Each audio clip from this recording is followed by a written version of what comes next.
They're about to kill the one Samsung deal that actually mattered. Yeah, I said it.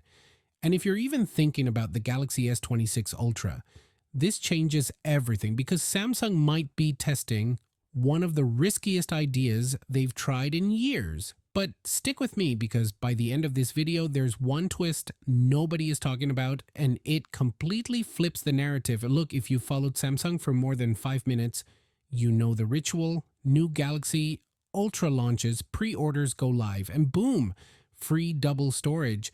It's been Samsung's quiet power move, a 120-ish upgrade that didn't feel like marketing fluff, but like actual value, especially since expandable storage is, well, dead.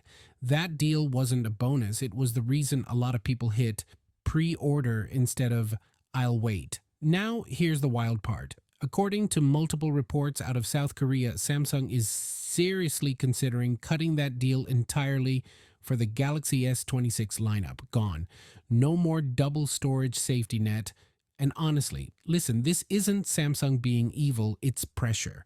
Memory chip prices are up, supply chains are tight, margins are getting squeezed from every direction. Even Apple is feeling it. The A20 Pro chip alone reportedly costs almost double what the A19 Pro did. This isn't brand drama, it's industry-wide chaos. But still, removing the one incentive people genuinely loved, that's a bold move, maybe too bold. Now, before everyone panics, nothing is final. This is still internal discussion, and there's reason to believe Samsung might play region chess here. Price increases in some markets, but not all. Korea almost certainly gets hit. The US might actually be spared, which would be very Samsung. Same phone, different realities.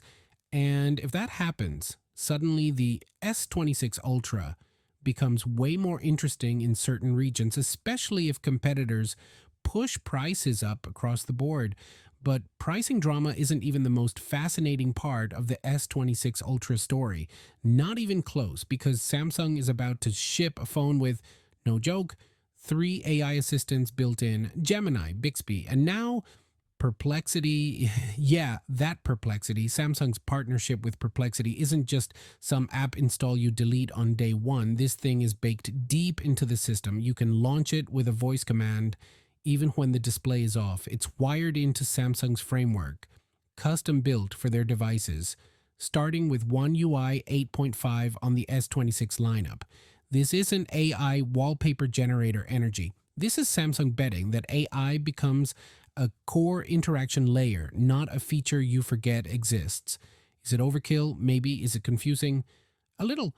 But here's why it matters. Samsung is positioning the S26 Ultra as the phone that adapts to how you think, not the other way around. Ask, speak, interrupt. Continue later. It's trying to solve that low-key, annoying pain point where phones are powerful but still weirdly bad at understanding intent. And if Samsung pulls this off cleanly, big if, it's a genuine daily life upgrade, not a spec sheet flex.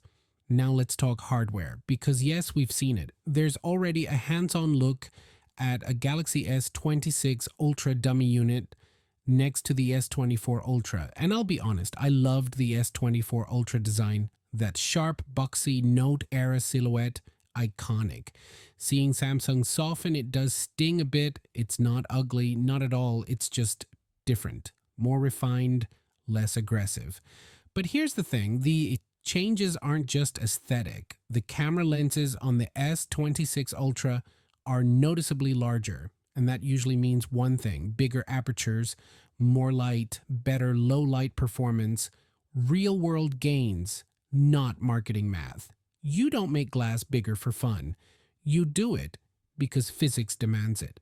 And if Samsung is prioritizing image quality over thinness flexes, I'm here for it. And when you imagine actually holding this thing, cold metal frame, slightly softened edges, that familiar ultra heft, it still feels like a flagship, the kind of phone that lands on a table with authority, buttons with a firm click, a display that's obnoxiously bright indoors and still readable outside.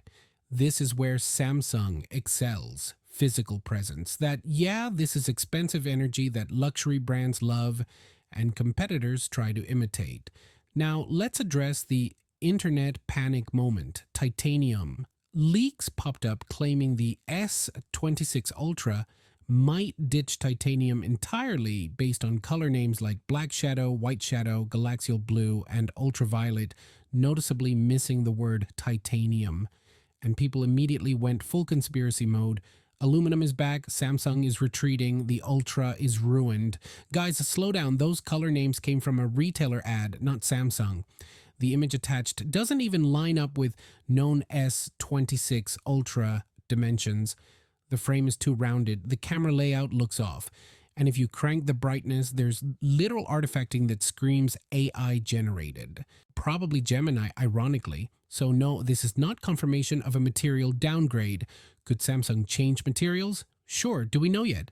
Absolutely not. This is where being brand safe and sponsor friendly actually matters. Speculation is fun, certainty is better. And right now, the smart take is wait for real confirmation. Here's what we do know. Samsung is clearly repositioning the Galaxy S26 Ultra as a smart luxury tool, not just a spec monster. AI integration, camera first hardware decisions, design softening for broader appeal, and yes, even risky pricing experiments. And that's what makes this phone fascinating.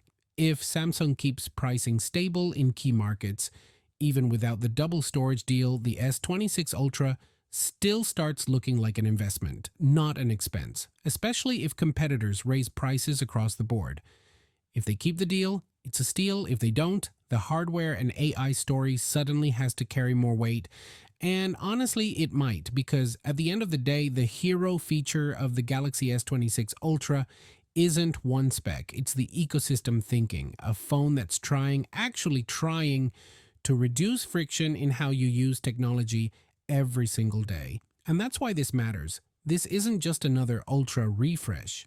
This is Samsung testing how far they can push the definition of a flagship without losing their core audience. Risky? Definitely. Interesting? Absolutely. And if even half of what they're planning lands the way it's supposed to, the Galaxy S26 Ultra might end up being one of the most talked about phones of the year, for better or worse. Either way, I'm watching this one very closely.